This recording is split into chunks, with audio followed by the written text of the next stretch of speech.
El cambio somos nosotros. Los que queremos cambiar lo que se vive somos nosotros. Entonces, todo eso ha despertado mucha expectativa en la gente. Y a mí me pone contento. Me pone contento porque era lo que quería. Que cambiemos la desazón, la percepción de que no hay futuro, de que estamos todo mal, que cada día vamos a estar peor, por la percepción de que va a haber en el gobierno gente que se preocupe por lo que me pasa.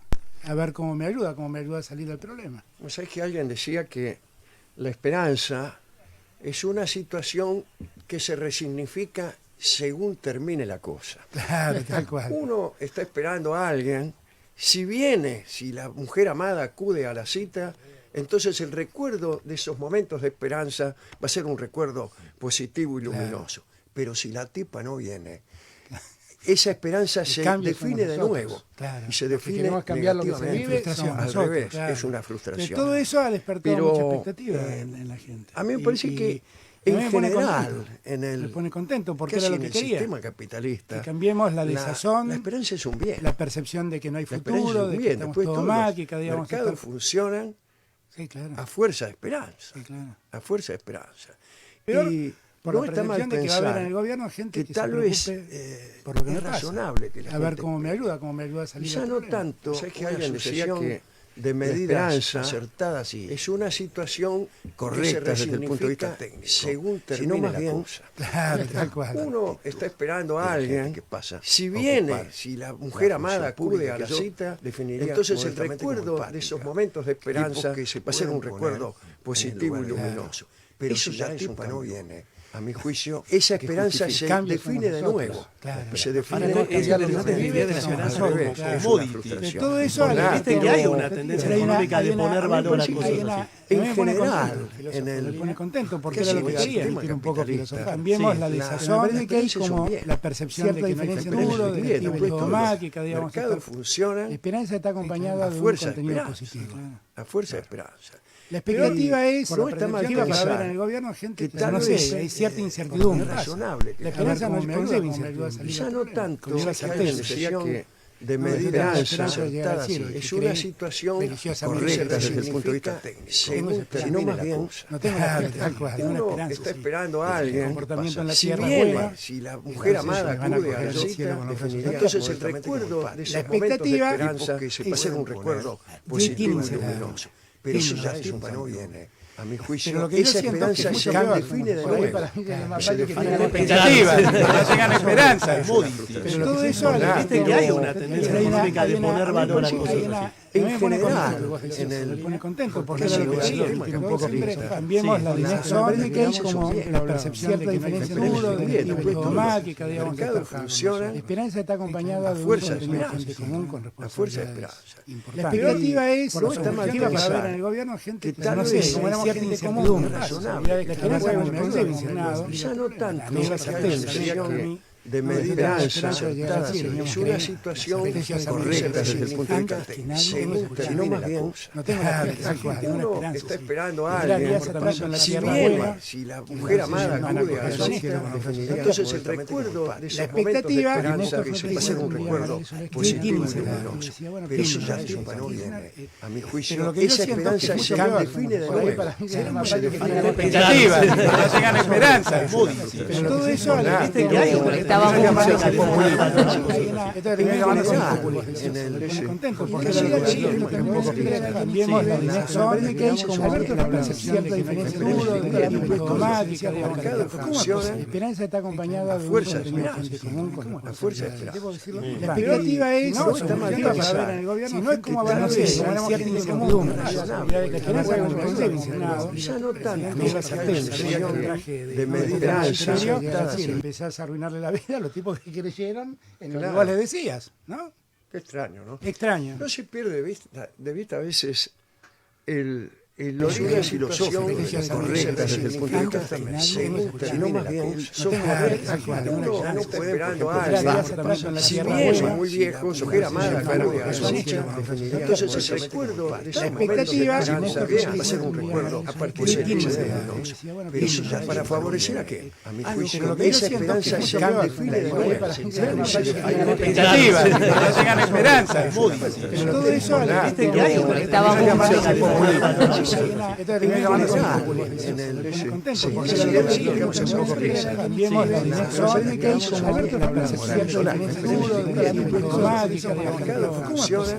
acompañada de fuerza, toda la teoría fuerza. La expectativa es no es como hablar de eso, ya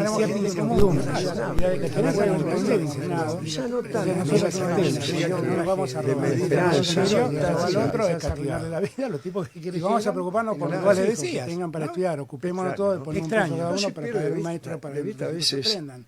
Y vamos a ocuparnos de conocimientos filosóficas correctas desde el punto de vista eso es el más bien son correctas. Uno no puede esperando a alguien, si bien son muy viejos. ¿Qué pasó? ¿Cómo va a ser ese contrato?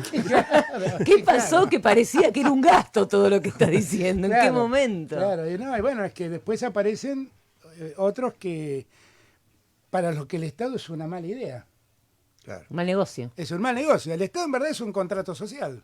Es una sociedad que se pone de acuerdo y decide, vamos a entregar un poder mayor a alguien, que se llama Estado, para que nos garantice la esperanza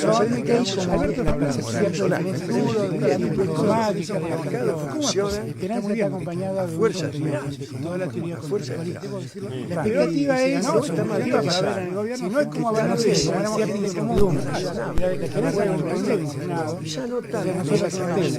no vamos a robar al otro es castigar de la vida, los tipos que quieren. Vamos a preocuparnos por lo que les decía, tengan para estudiar, ocupémonos todos de poner un curso cada uno para traer un maestro para que aprendan. Y vamos a ocuparnos de conocimientos filosóficas correctas desde el punto de vista eso es el más bien son correctas. Uno no puede esperando a alguien, si bien son muy viejos. ¿Qué pasó? ¿Cómo va a ser ese contrato?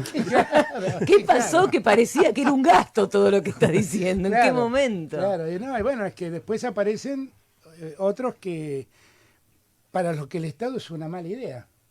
Claro. Mal negocio. Es un mal negocio. El Estado en verdad es un contrato social.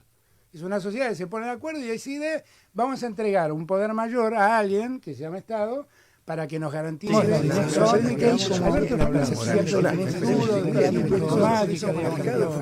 esperanza está acompañada de fuerza, toda la teoría fuerza. La expectativa es no es como hablar de eso, no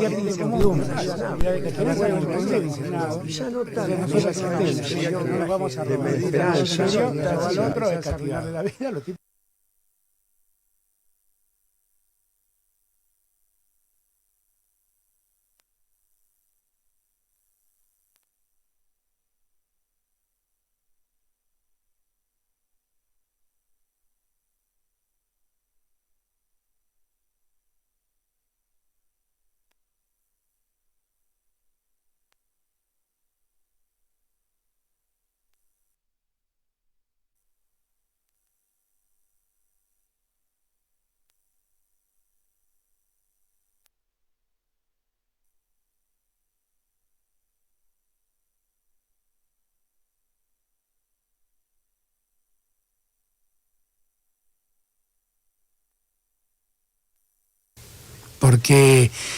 Porque eso también evidencia cierto desprecio por el otro.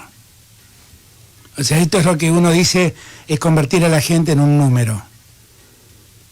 Ahí hay chicos expuestos a enfermedades que antes no estaban expuestos y ahora están expuestos porque alguien decidió ahorrar en vacunas.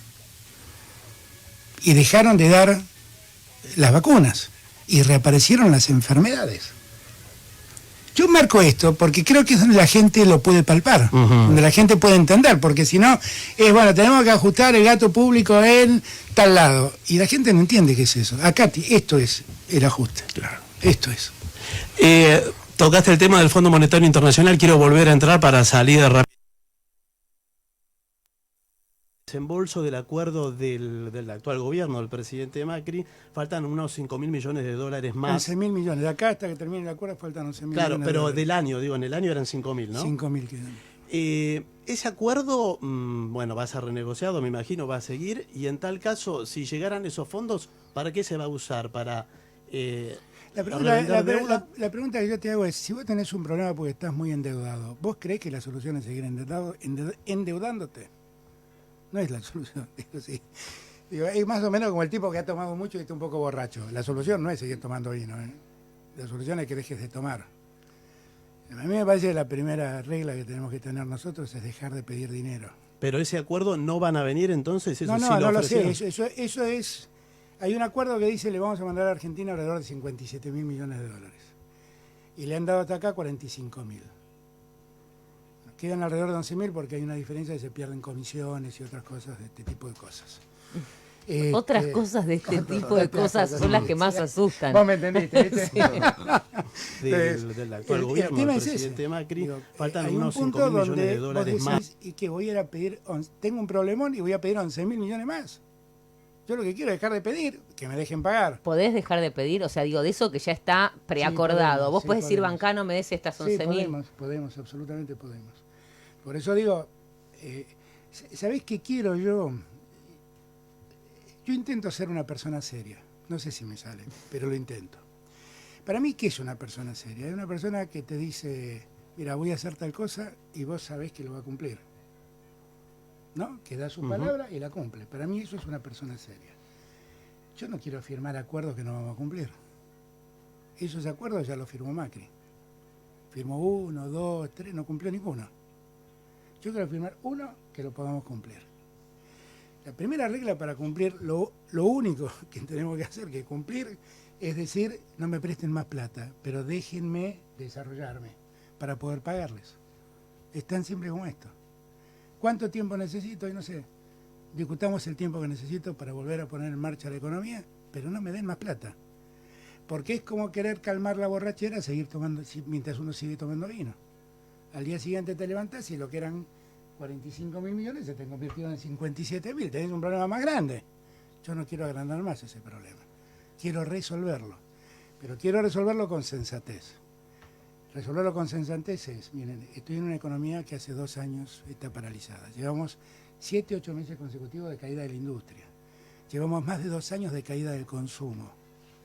Tenemos que volver a encender la economía, tiene que volver a prenderse la economía. Tenemos que volver a fabricar, tenemos que dar créditos, no para las LELIQ, sino para que se fabrique. Tenemos que dejar plata en el bolsillo de los jubilados para que la usen en lo que necesitan y no en seguir pagando remedios. Tenemos que hacer estos cambios, que eso es lo que va a volver a hacer poner en movimiento la economía, ¿no? Alguna vez, en alguna charla tuya con Axel, esto es lo que se llama en todo el mundo de otro modo, pero acá se llama peronismo. Acá se llama peronismo. Yo estaba pensando si al mundo no le hace falta un poco de peronismo. Pero claro, es que ya... En esos estrictos términos. Pero ¿no? absolutamente, sí. Pero es que el mundo también se está replanteando las cosas. El mundo también se está replanteando las cosas. Cuando me hablan de Portugal, yo estuve con el primer ministro de Portugal, que lo fui a ver.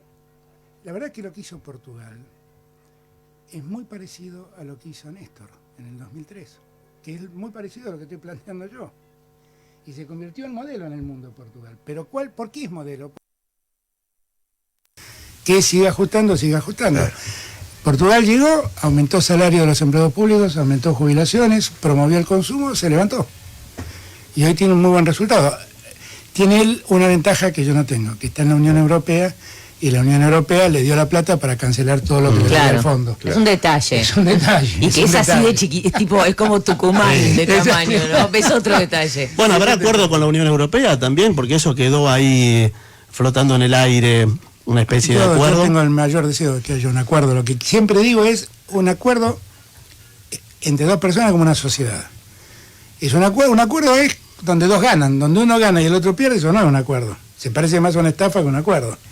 Yo lo que quiero es un acuerdo donde nosotros tengamos ventajas, ganemos lo que nos corresponde. Pero la verdad es que no quiero hablar mucho de eso, porque hasta el día de hoy no conocemos la letra del acuerdo. Entonces, uno supone, pero no conoce. Pero la verdad es que el mundo se ha globalizado, Europa invierte mucho en Argentina, invierte mucho, España, Francia, Alemania son países que invierten mucho en Argentina. Eso lo tenemos que profundizar, ese acuerdo, pero hay que estudiarlo primero. Estamos con Alberto Fernández, presidente electo de la Nación, Alejandro Dolina en el hashtag Alberto con Dolina, y a mí me parece importante que los presidentes... Esto de compartir cartel con Dolina para mí no es poca cosa, quiero aclararlo. Para mí es un tema que me carga de mucho peso. ¿Te carga de mucho peso? De mucho peso, de mucho peso. Yo creo que es importante... No veo por qué, porque yo he encontrado aquí mi lugar en la conversación, que es... de un silencio ocioso. Claro, sí. Que es muy ventajoso. Es muy ventajoso situarse, hablar poco, poner cara. Poner cara para disimular el inmenso terror que está aquí. Quiero señalar una preocupación. Sí. Una preocupación no por el tema, porque el tema a mí se me ocurre secundario. Pero ¿qué va a pasar con la cultura? No es un tema secundario, ¿no? No es un tema secundario. Sí, pero como yo soy supuestamente un trabajador de la cultura, puedo decir que sí. O puedo decir que hay otros temas que son más perentorios. A veces se dice, la poesía es más importante que una canilla en el barrio, pero a los 3 días que no tomas agua te morís. O sea, es un asunto no tan perentorio. Y sin embargo, ¿cómo se hace?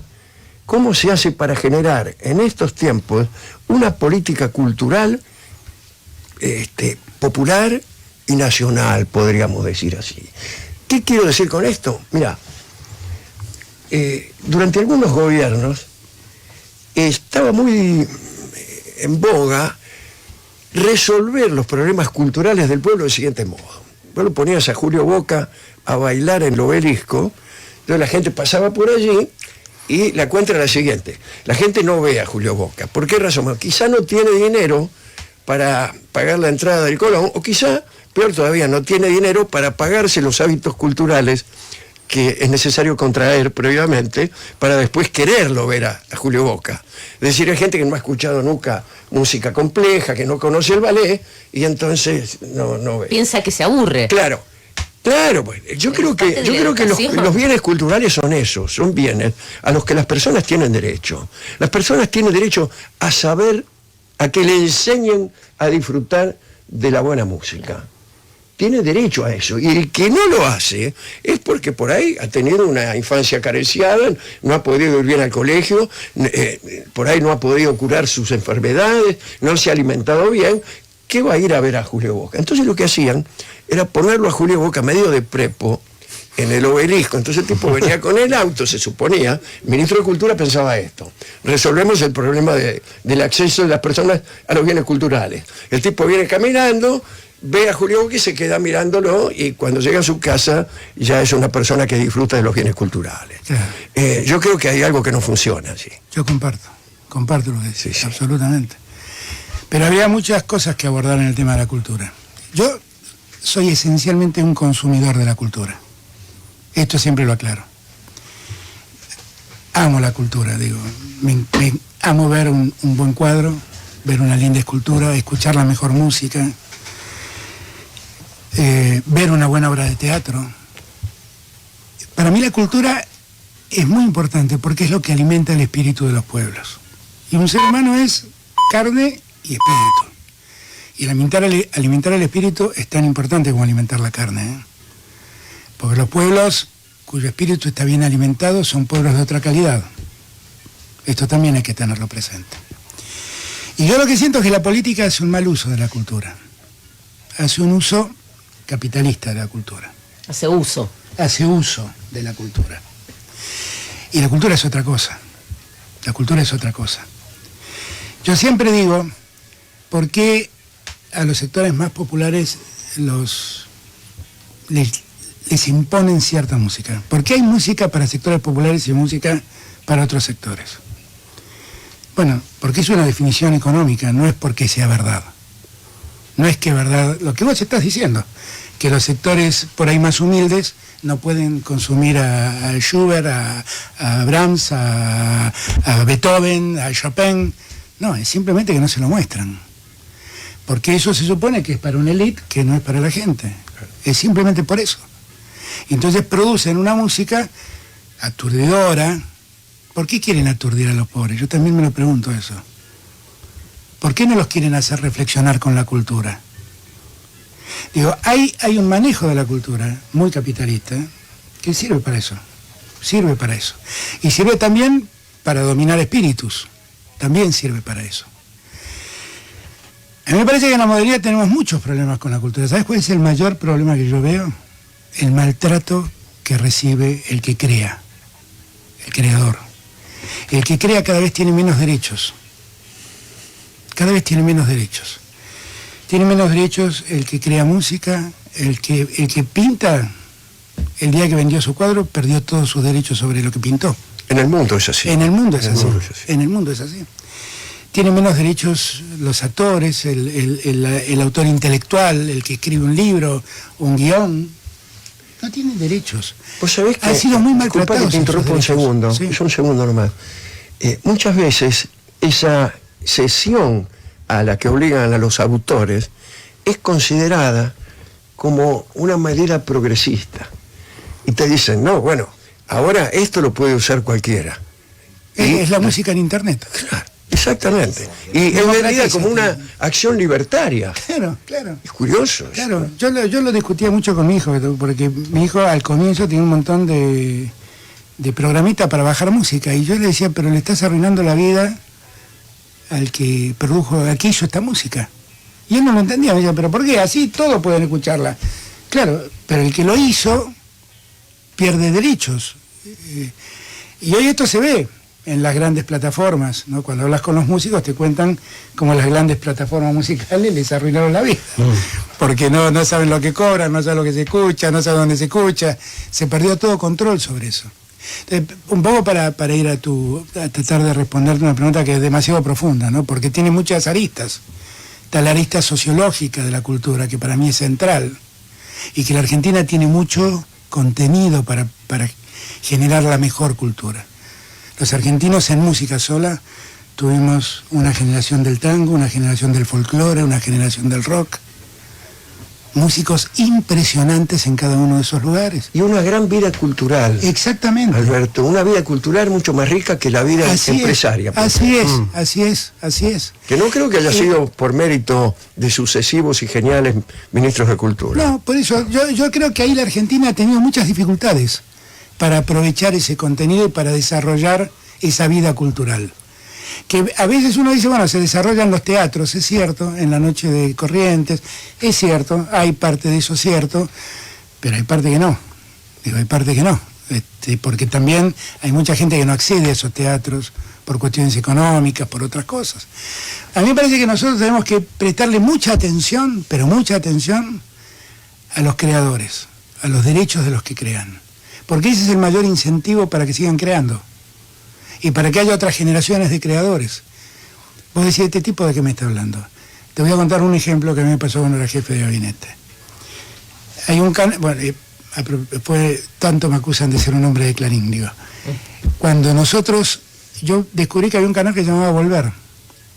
Y un día, hablando con Franchella, de casualidad, me contó lo que pasaba con Casado con Hijos.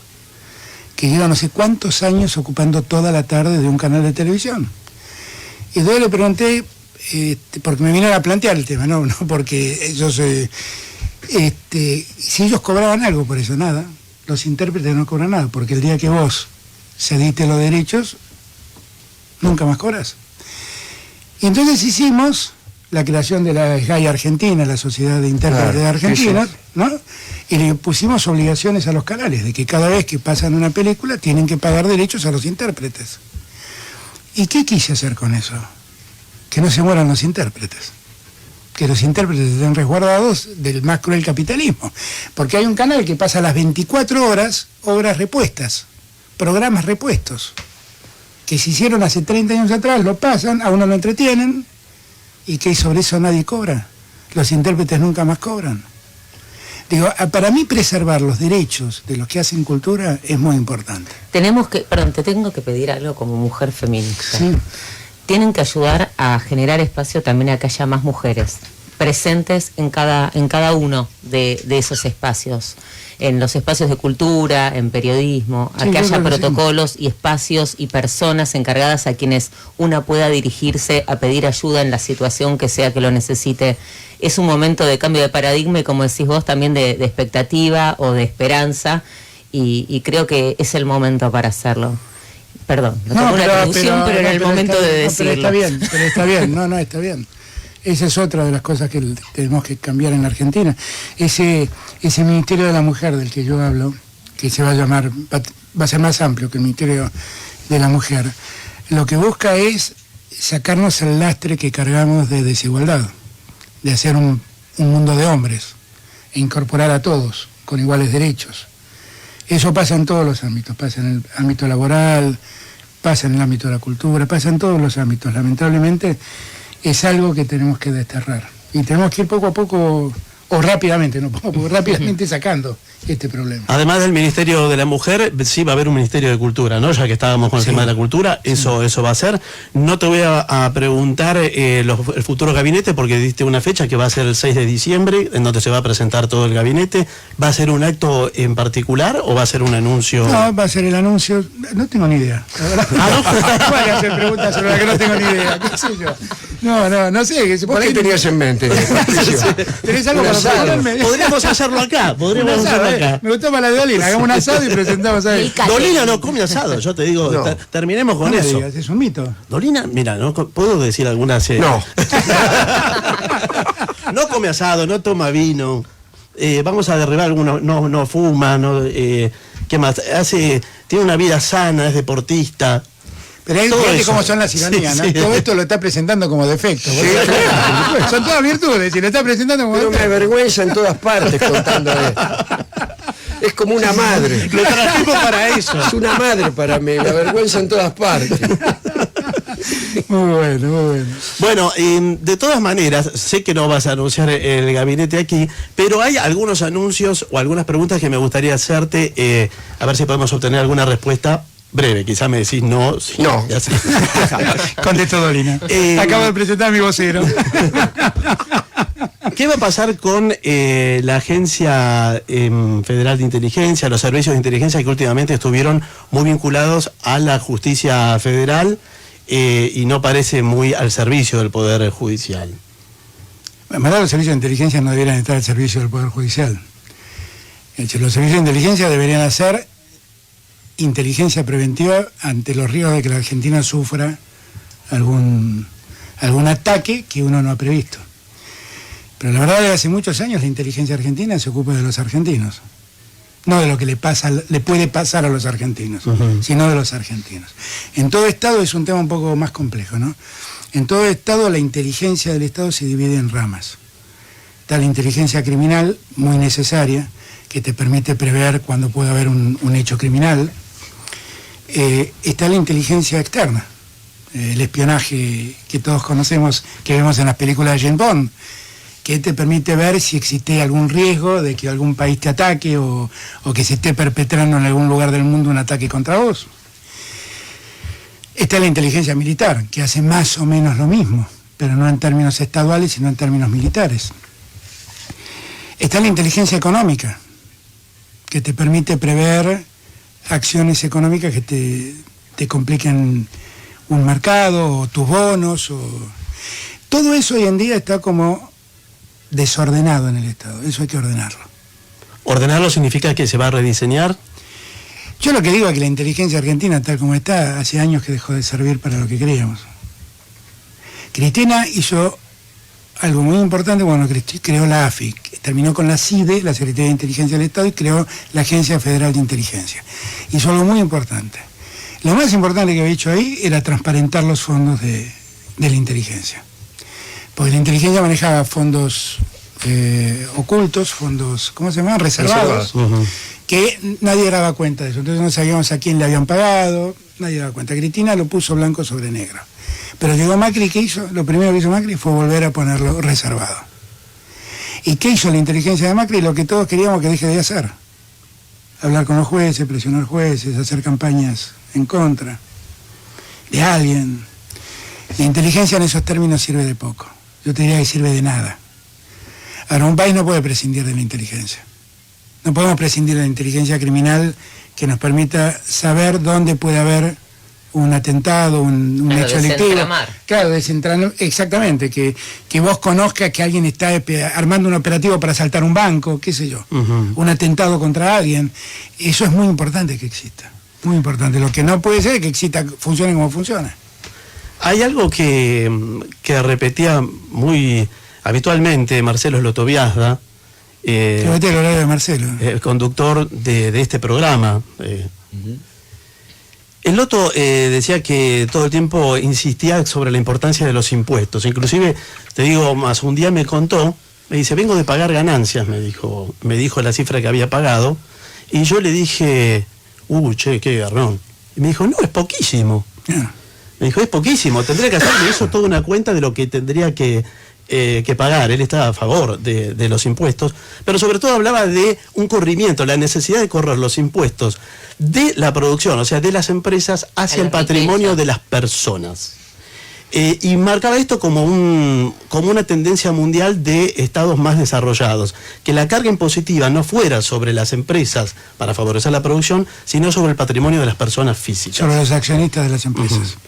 ¿Va a haber algo en ese sentido? Eso es la diferencia entre un sistema regresivo y un sistema progresivo de impuestos. Más o menos en la Argentina de hoy, vos tenés que 1/3 de tus ingresos más o menos te lo dan el impuesto a las ganancias. 1/3 te lo da los impuestos al consumo, que son los peores de todos. El IVA. El IVA. Claro, que es lo que pagan los más pobres. Claro, y lo pagamos todos por igual. Sí. Por eso cuando Macri sacó el IVA a la canasta básica, ¿se acuerdan después de las PASO que sacó esa medida? Y yo le decía, pero esto es una gran injusticia, porque yo voy y compro en el supermercado y yo dejo de pagar IVA y yo puedo pagar IVA. O sea, háganlo para que no lo paguen los que lo necesitan, pero no para que todos dejemos de pagarlo. El IVA tiene, todos los impuestos al consumo tienen el problema ese, que lo pagamos todos por igual. Lo que consumimos pagamos los impuestos todos por igual. Y es muy regresivo, es el más regresivo de todos.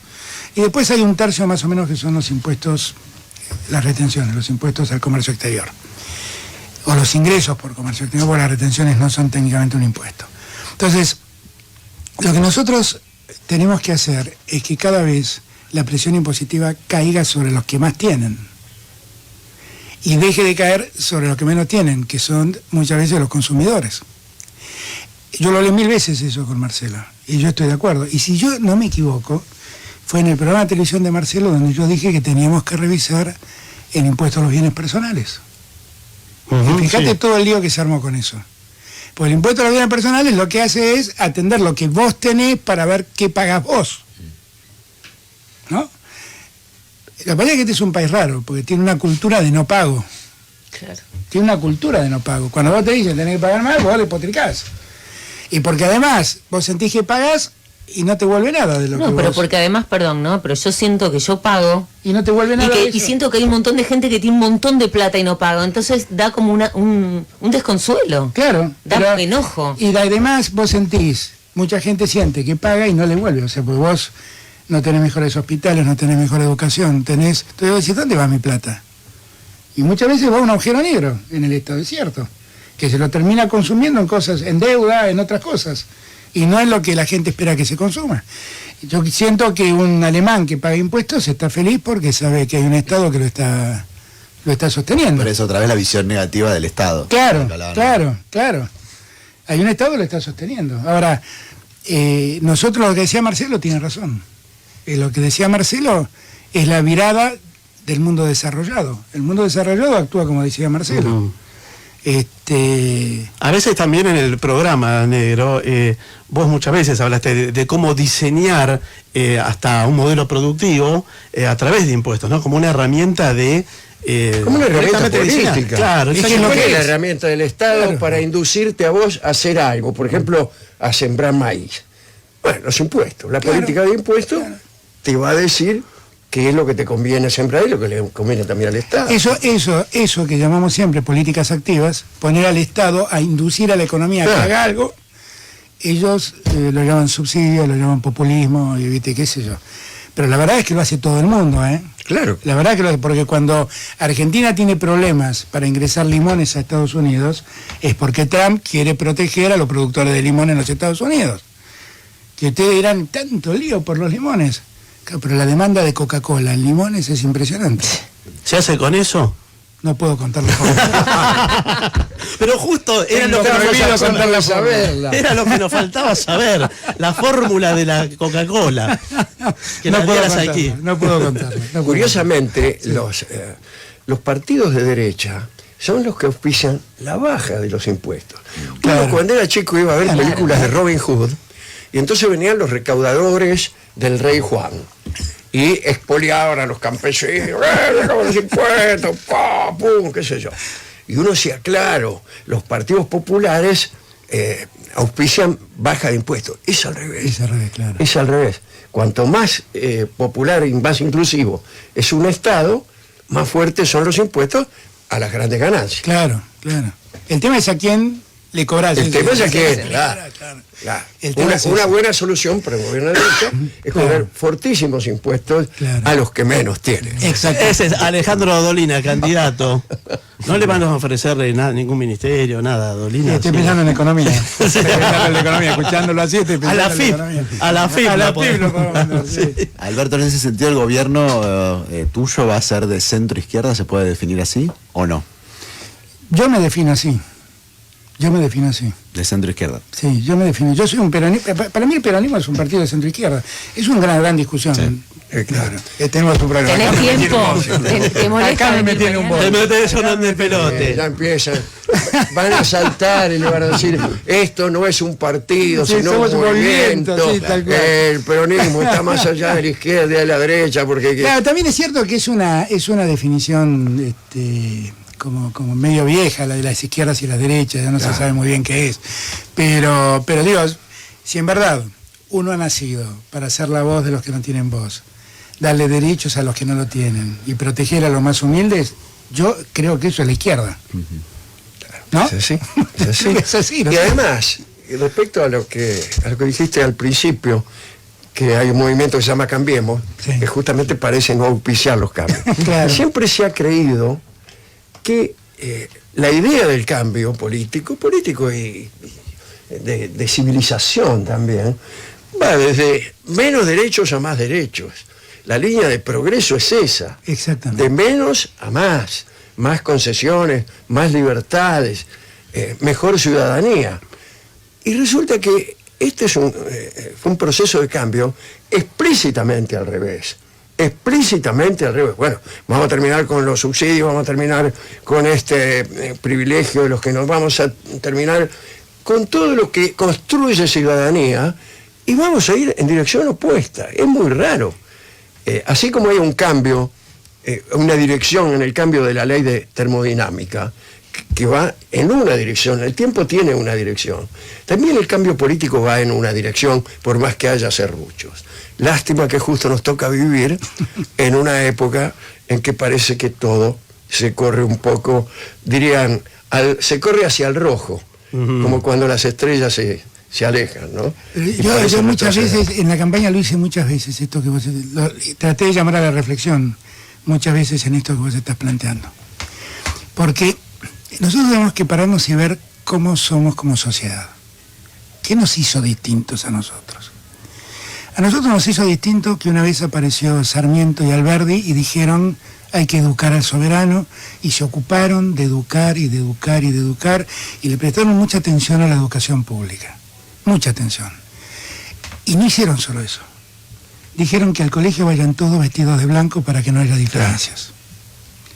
Y eso lo hicieron dos grandes liberales, como Sarmiento y Alberdi, ¿no? Los liberales de ahora te dicen que caer en la escuela pública es una desgracia. Es la desgracia que sufren algunos. Es caer. Es caer en la escuela pública. Yo pregunto, ¿cuándo fuimos mejores? ¿Cuando tuvimos la mejor educación pública o cuando tuvimos la peor? Cuando tuvimos la mejor educación pública, sin duda. Yo soy hijo de la educación pública. Yo estudié en todas escuelas públicas y me recibí en la universidad pública. La universidad fue algo que nos hizo distinto en toda América Latina. En el año 18, yo el otro día cuando fui Yuri, el rector de la Universidad de Córdoba, me llevó a conocer al rector, es muy impactante, impresionante conocer eso, yo no lo conocía. Y dije, ¿dónde se hizo acá la reforma del 18? Está sentado en el mismo lugar, ahí arriba está colgada la bandera morada, lo que dio origen a la franja morada, ¿no? En el año 18, la Argentina dispuso que las universidades tengan libertad de cátedra, sean un lugar de debate, sean un lugar gobernado por los que enseñan, por los que son educados y por los que se recibieron. Un gobierno tripartito para la universidad, para ampliar las fronteras del debate. Y después vino Perón, hace 70 años, y dijo, ahora esto es gratuito para todos. Y permitió el sueño de mi hijo el doctor, para muchos que trabajaban, tener a su hijo estudiando en la universidad. Nuestros rectores en la Universidad de Buenos Aires, yo lo destaco siempre, para que entendamos la importancia de eso, el rector de la Universidad de Buenos Aires es primera generación de universitarios de una familia de trabajadores. Claro. Estamos con Alberto Fernández, presidente electo. Fíjense a dónde llega la importancia. ¿Y quién nos hacen creer a nosotros? Que los maestros son unos seres despiadados que quieren ganar más sueldo. Quieren parar. Y lo que nosotros tenemos que preservar es al que educa a nuestros hijos. Y tenemos que preservar la educación pública antes que nada. Eso nos hizo mejores. El debate que tenemos hoy en día, que es lo que yo quiero ganarlo, pero lo quiero ganar conceptualmente. El debate que tenemos en estos días es que hay muchos que creen que hay que restringir derechos para estar mejor. Lo que vos decías, negro, lo que vos decías. Y no es verdad. Si restringimos derechos vamos a estar peor. Las sociedades con menos derechos son peores sociedades.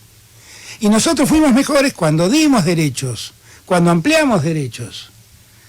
Hubo enormes, el peronismo, cuando le dijo a los trabajadores, ahora ustedes van a discutir en paritaria sus sueldos, ahora ustedes van a tener vacaciones, van a tener aguinaldo, van a tener colonias para veranear. Incorporó un pedazo de la sociedad que estaba totalmente al margen de todo. Y ahí fuimos mejores. Y ahora vamos a renegar de eso. Vamos a renegar de eso. Estamos con Alberto Fernández, presidente electo de la Nación, Alejandro Dolín, aquí en un encuentro de lujo en Radio con Vos en el horno. Yo sigo, no hago tandas ni nada para que no se nos vaya... Para que no se escapen. Alberto, para que no se nos escapen. Hay otra pregunta concreta, a ver si se puede responder de alguna forma. Va a contestar mi vocero. No, la respuesta se la no. pregunto directamente a Dolina. Sí, conteste mi vocero. El señor Fernández nos contesta más. ¿Cómo va a ser? ¿Continuará la política de cielos abiertos? Digo, ¿qué va a suceder con las líneas aéreas low cost y su convivencia con aerolíneas argentinas? ¿Querés vos, negro, contestar? No. No. Ahí hay un falso dilema. Está claro que el cielo es abierto y que todos pueden circular por el cielo, filosóficamente hablando. Lo que a mí me molesta es que algunos circulan por los cielos para ir a los centros turísticos y otros circulan por los cielos para conectar a Argentina. Eso es lo que a mí me molesta. Ahora, si todos van a conectar a Argentina, que circulen lo que quieran. Pero lo que no es posible es que las empresas vayan a Córdoba, a Bariloche, a Neuquén por Vaca Muerta, a Calafate, a Trelew por las ballenas y a las cataratas del Iguazú, y el resto de la Argentina tiene que la pobre aerolínea cargar a ver cómo hace para seguir conectándola con el centro del país, con la capital, por esta forma arácnida que tiene la Argentina, que todo muere en el puerto. Pero hay algunos gobernadores que defienden las low cost y no son centros turísticos de los más importantes, como la provincia de Santiago del Estero, por ejemplo, que lograron una conectividad entre provincias. Pero eso está muy bien, si lo hacemos está muy bien, yo no tengo ningún problema que eso ocurra. ¿Y por qué no lo podría hacer Aerolíneas eso también, o por qué no lo hizo? Porque Aerolíneas le sacaron, por ejemplo... lo dejó de hacer, ¿no? Sí. Aerolíneas lo dejó de hacer, porque además le sacaron rutas que eran rentables para Aerolíneas. Pero además de eso, todo eso es posible si es que todos competimos por igual. Pero si yo a vos te doy la frutilla y yo me tengo que comer la masita dura de la torta, no estamos repartiendo por igual. Yo tengo la impresión que eso, yo no tengo una definición, yo no creo que las low cost en principio son malas. Mirá, cuando fui a verlo al Papa en un viaje que me salió de la noche a la mañana y no tenía mucha guita para pagarme el viaje, fui en una low cost de Europa. ¿En cuál? Norwegian. Extraordinaria, quiero aclarar, una atención extraordinaria. Y me fui Buenos Aires, Londres, y Londres, Roma lo hice en una low cost. Y viajé bien. Digo, y es un buen servicio. Esa, aclaremos, es una empresa estatal de Noruega. Claro. Aclarémoslo, ¿eh? Un gran servicio, un gran servicio. Hay un rumor de que vuelve a Isela Constantini a Aerolíneas Argentinas. Yo no tengo el gusto de conocerla, pero tengo la mejor opinión de ella. Pero no tengo el gusto de conocerla. ¿Tenés definido quién va a ser el presidente?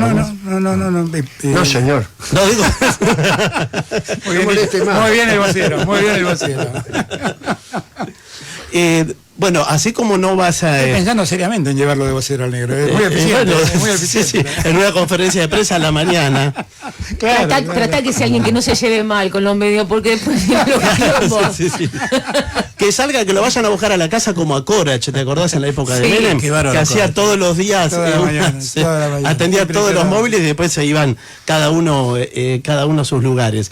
Ahora, así como todavía no pensaste cómo va a ser el anuncio del gabinete el día 6 de diciembre, si va a ser un acto o no, ¿qué va a pasar el 10 de diciembre si está definido que la transmisión de mando va a ser en el Congreso de la Nación? Sí, como debe ser. Eso está definido, está totalmente confirmado. Un clima de alegría, de respeto por todos, y así debe ser.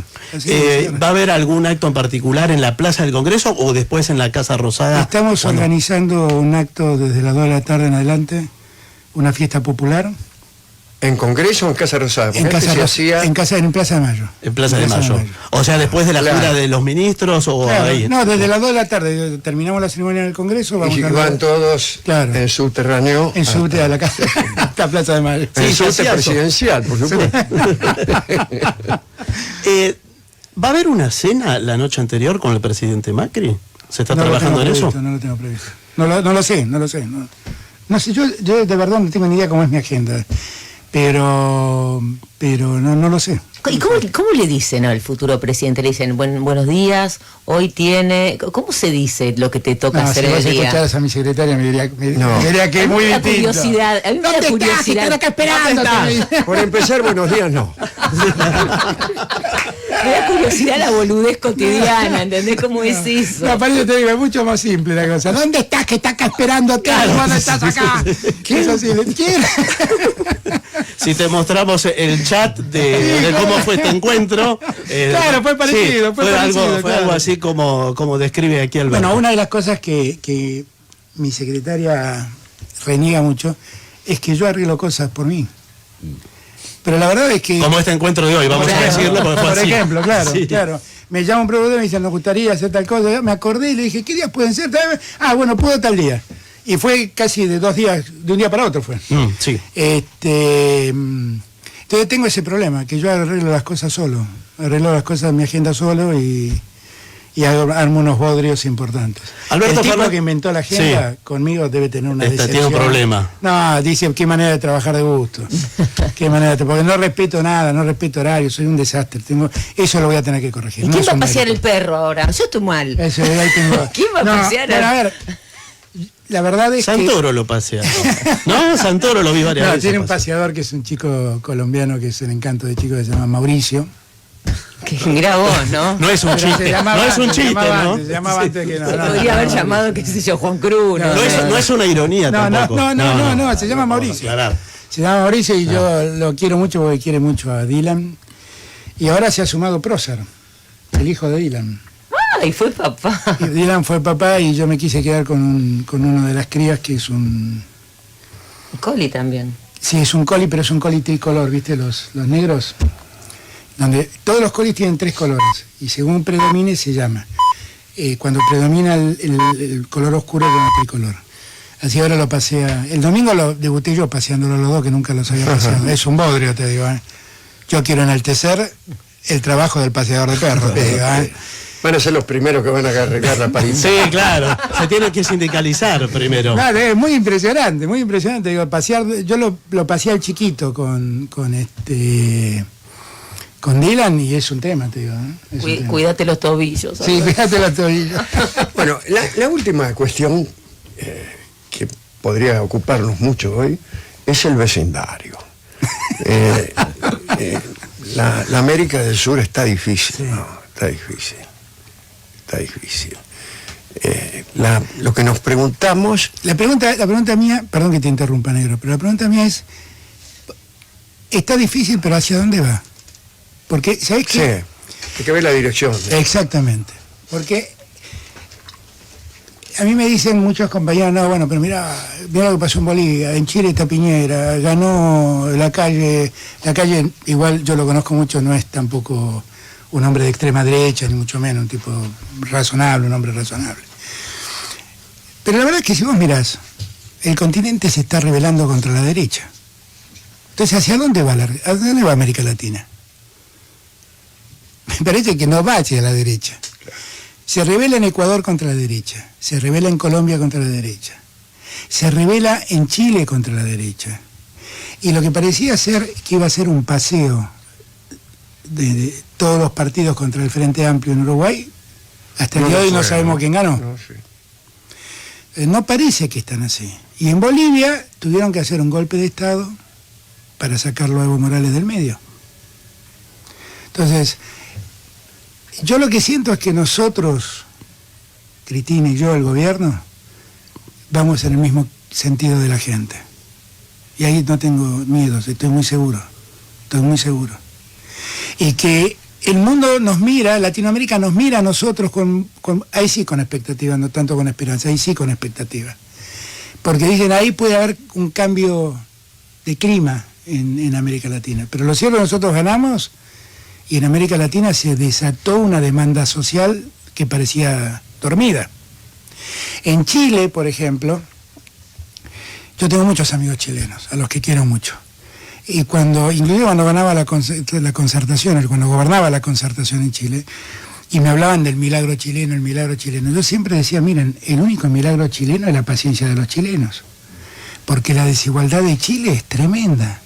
El 1% de Chile es dueña del 30% de los ingresos chilenos. Un tipo se lleva un 30% del ingreso. Eso es muy impresionante. Algún día iba a pasar esto en Chile. Algún día iba a pasar. Y en Colombia está pasando lo mismo. ¿Y qué es lo que contra qué se están rebelando? Contra la lógica del ajuste, contra la lógica de achicar el Estado, contra la lógica de bajar jubilaciones, contra la lógica de perder derechos, contra la lógica de terminar contra la educación pública. Contra eso se está rebelando América Latina. Es decir, van en el mismo sentido que nosotros. No van en otro sentido. Ahora que mencionaste Chile, ¿estás trabajando en la agenda internacional con Ominami? Que sé que es amigo personal tuyo y fue candidato a presidente en Chile también en otro momento. Marco es muy amigo mío como su padre. Su padre, el que lo adoptó, su padre adoptivo, por decirlo de algún modo. Los dos son muy amigos míos. Y a Marco lo quiero mucho. Marco es un cineasta, además. Su nombre llega a la política por el lado de la cultura. Y juntos impulsamos esto que se llamó el Grupo de Puebla. Y bueno, yo no sé cómo es esto, ¿viste? Que un chileno te ayude, pero a mí me ayuda mucho. Están así, pero está trabajando directamente pero ocasionalmente, sí. Estaba trabajando de otro modo. Es mi amigo, solo es mi amigo. Pero te lo imaginás también colaborando con el canciller Felipe Solá. Mirá cómo le deslicé lo de canciller. Le dije el canciller Felipe Solá.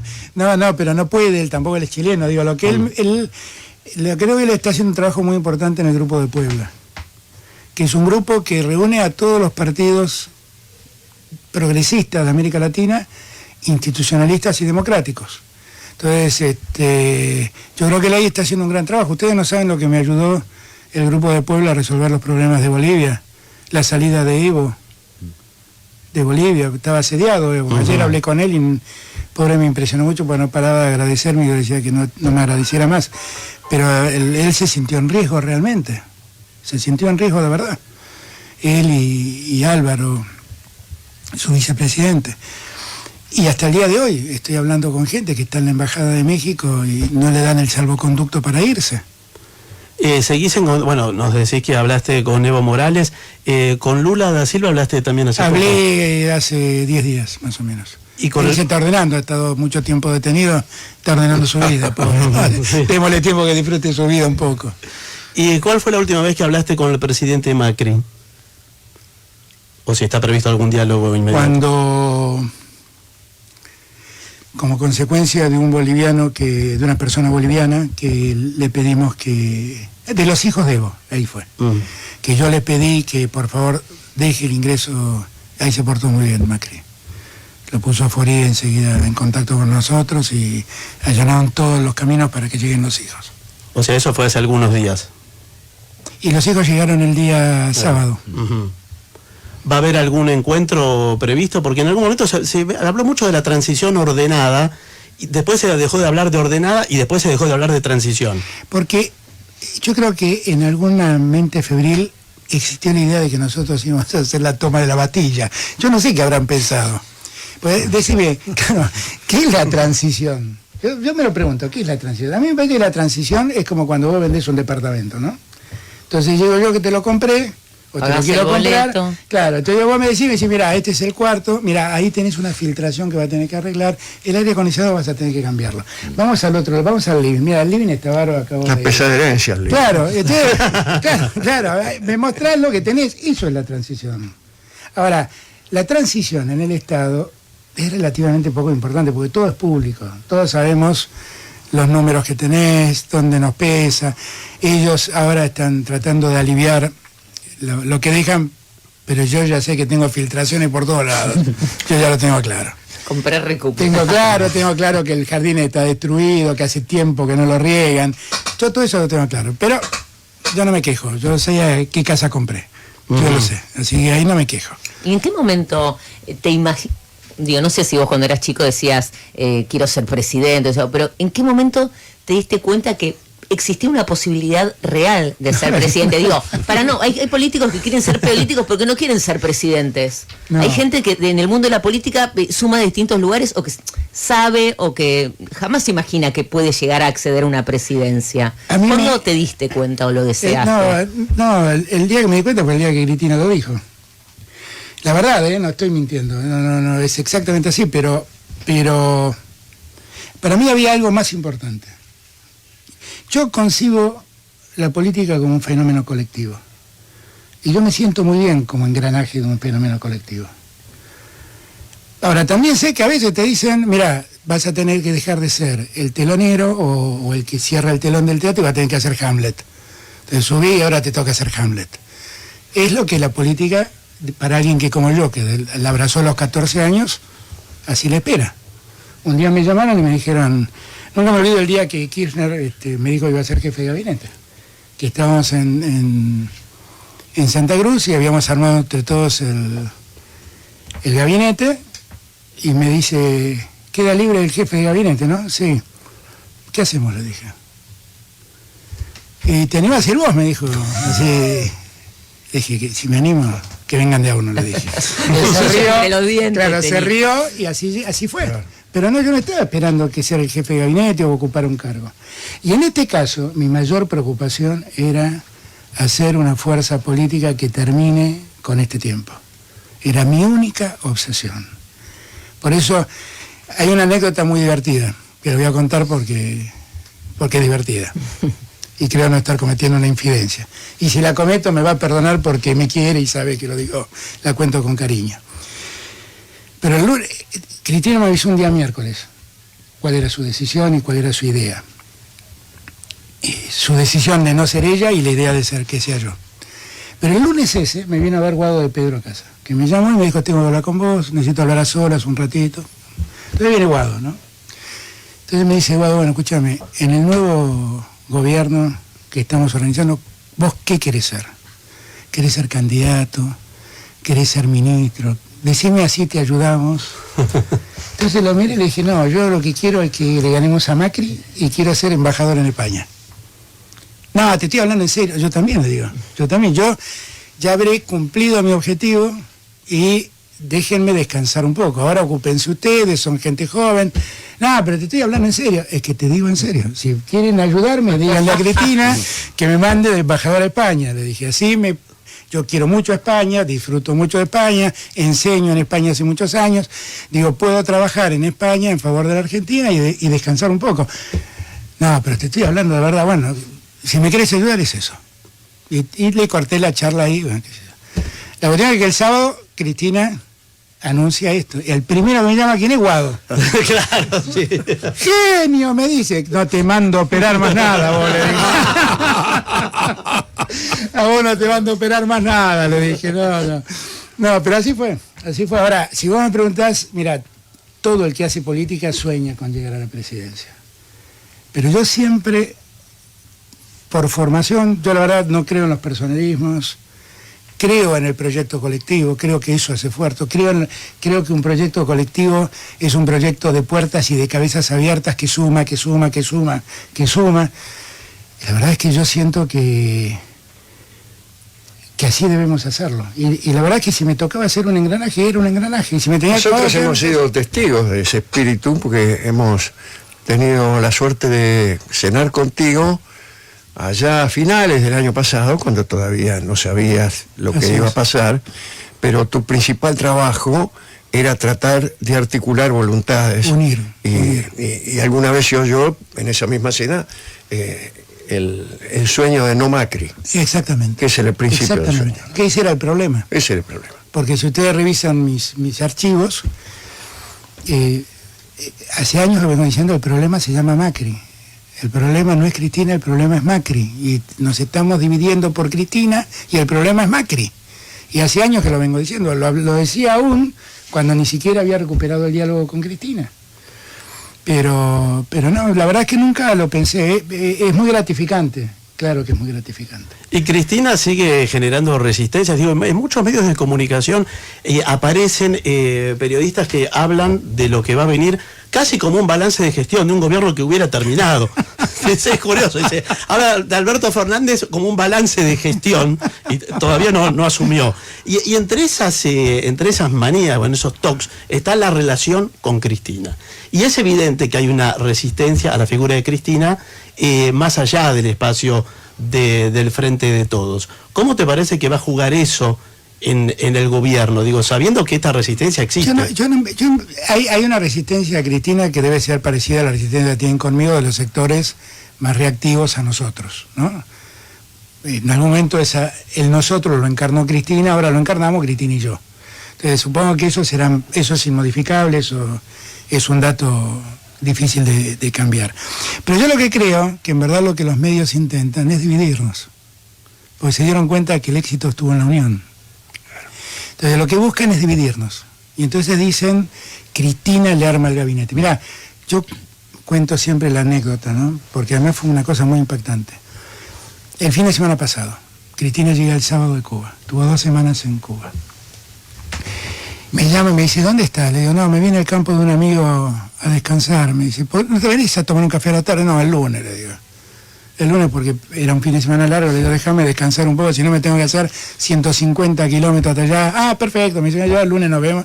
El lunes nos vemos. Vengo el lunes, le digo, ¿estás en tu casa? Sí, voy a tomar un café con vos. Y allí fui a tomar un café. Y hablé con ella. Estaba Máximo, que a todo esto hacía lo mismo que yo. Había pasado a ver a su madre, que hacía 2 semanas que no lo veía, camino al dentista que le quedaba a 3 cuadras de la casa de la madre. Salgo. 500 periodistas. Yo no puedo creer. 500 periodistas. Todos se me tiran encima y yo digo, no tengo nada que contarle, nada, me subo al auto, cierro el auto con la ventanilla y escucho una vocecita femenina que me conmueve, que me dice, estoy desde las 3 de la tarde acá, por favor, decí algo. Entonces, ahí me conmovieron, bajé la ventanilla y uno me dice, ¿ya tiene resuelto el gabinete? Sí, ya lo tengo resuelto. 2 preguntas más, pavotas así, me fui. Bueno, ese día parece que Cristina me conminó a armar el gabinete, me puso el gabinete, me hizo el gabinete, vetó a algunas personas. Una persona, que fue formidable, a quien yo nunca le había ofrecido nada, me llama y me dice, escuchame una cosa, ¿vos te parece prudente que hable con Cristina? ¿Para qué? Le digo. No, para resolver este tema del veto. ¿Y dónde te está vetando? No, todos los diarios dicen que me veta. ¿Pero te está vetando en qué? Porque yo no te propuse nada. ¿De qué te está vetando? O sea, es la locura que existe. Y que muchas veces los medios trabajan. Yo creo que en verdad lo que quieren... los medios son algo horrible. Hablemos de esto. Los periodistas no, pero hay que autopostulados. Claro, pero van creando la idea de la división desde el primer día. Ahora, viste, el gabinete lo hice yo. Ahora, yo soy parte de una fuerza política que es un frente. O sea, yo no me la creo. Yo soy un engranaje en esa máquina. En ese gobierno tienen que estar representados todos los que pueden estar representados. Entonces yo no hablo solo desde lo que yo quiero, hablo también con la inteligencia política de que el frente esté representado en ese gobierno. Entonces construyo. Están contando uno a uno quién es mío y quién es del otro. Es una cosa delirante. Es una cosa delirante. Ahora, ¿cuál es el objetivo? Dividirnos, hacernos pelear. Que un día yo reaccione y diga alguna barbaridad de Cristina frente a una pregunta, o al revés. Gracias a Dios, ¿sabe Cristina? lo que anda diciendo Cristina? Sí. Pero gracias a Dios, lo más importante es que nosotros lo tenemos claro.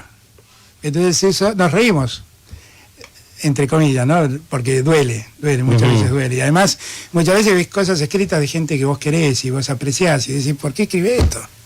¿No? Pero bueno, es parte del juego.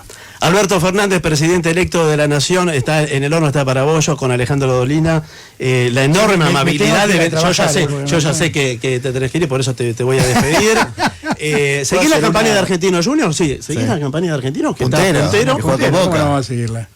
O sea que seguirás también la campaña en boca de Riquelme candidato. Yo no tengo nada que ver con eso. ¿Es No Riquelme el candidato? Señor, no rehuya las preguntas. Pero sí era mi vocero, se me reveló el vocero. Cierto. Pero no la tosí en preguntas, señor. ¿Es Riquelme el candidato del Frente de Todos en Boca? No sé, no tengo ni idea. No idea. No. Yo no me quiero... Miren, el fútbol es una cosa lo suficientemente complicada como para que un presidente que tiene los problemas que tengo yo se meta en el fútbol. No sé, que los hinchas de Boca resuelvan los temas como quieran, que los socios de Boca lo resuelvan como quieran. Riquelme, para mí, es el más grande de todos, pero porque... Los hizo volver. Nos hizo volver, fue un grande Riquelme. Para un hincha de Argentinos Juniors, Riquelme y Maradona... Sí. Son lo máximo. Para los de Boca. No me hagas que sigas, me pongo a llorar. Ahí está definido en deporte, Alberto, ¿va a ir con turismo en un mismo ministerio? En un mismo ministerio, sí. Van a ir juntos. Sí. No vas a decir con qué ministro todavía. O ministra. No. Chicos, ya les dijo, fuimos ministerio Fue por muy contundente ministerio. mi vocero, fue muy Muy contundente. contundente. Me falta uno. Alejandro Grimson, en cultura. Cerca mío, yo lo quiero Alejandro muy cerca mío. Y en vivienda la gente, digo, en el hashtag Vamos uno Alberto por uno. Condolina, lo que reclaman viviendas, entre otras cosas, son las 100.000 familias, se calcula, en el país, que no puede pagar con el No, tema de deuda. la uva, claro, la uva. ¿Qué va a pasar con eso? ¿O hay algo? ¿Cuándo fue? El lunes hablando con María Eugenia Bielsa el septiembre. Estamos trabajándolo. Va a haber definiciones sobre eso. No, y tiene que haber definiciones. Igual, claro, yo llegué al gobierno con Néstor y había 40.000 campos para hipoteca, para rematar, Sí. porque ya se habían ejecutado las hipotecas. Y tuve que parar eso. Así que bueno, ahora en vez de campos me ocuparé de los departamentos. Pero hay que resolverlo, claro que hay que resolverlo. La enorme amabilidad de Alberto Fernández ustedes. por estar aquí, de Alejandro Dolina. Me han dicho cumplir el sueño del pibe. Sí, bueno. El cumplir el sueño del pibe, ¿cómo que no? No, claro que sí. Y ojalá siendo presidente de la Nación vengas a vernos a algún teatro por ahí, lo podemos invitar a ver la Créanme que, miren, los los días de semana que paseo al perro a la noche, inexorablemente los escucho. Es formidable el programa. Tenemos que preparar una canción. Ahí están los muchachos. Las payadas, tenés que hablar con el payador ese. Del trío Sin Sí, Nombre. lo vi, ahí los vi. Claro. Sí. Tenemos que preparar una canción. Ya, digamos, dentro de 3 años. Sí, algo se así. solucionan todos los problemas. Ahí podríamos hacerlo. Muchísimas gracias y los mejores augurios Muchas gracias. para la futura presidencia. En el ambiente artístico se dice otra cosa, pero queda horrible que diga mierda. Sí, claro. Señor. ¿Cómo lo voy a decir frente a un presidente de la Nación? Mire cómo hace reaccionar el vocero.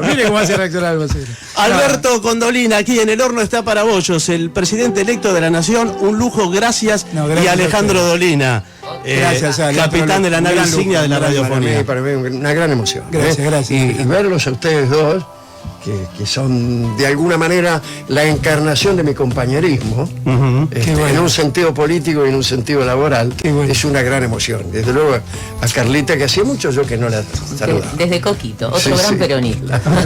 Quédese en Radio con Vos, estamos hasta las 4 de la tarde. Esto es El Horno, está para bollos.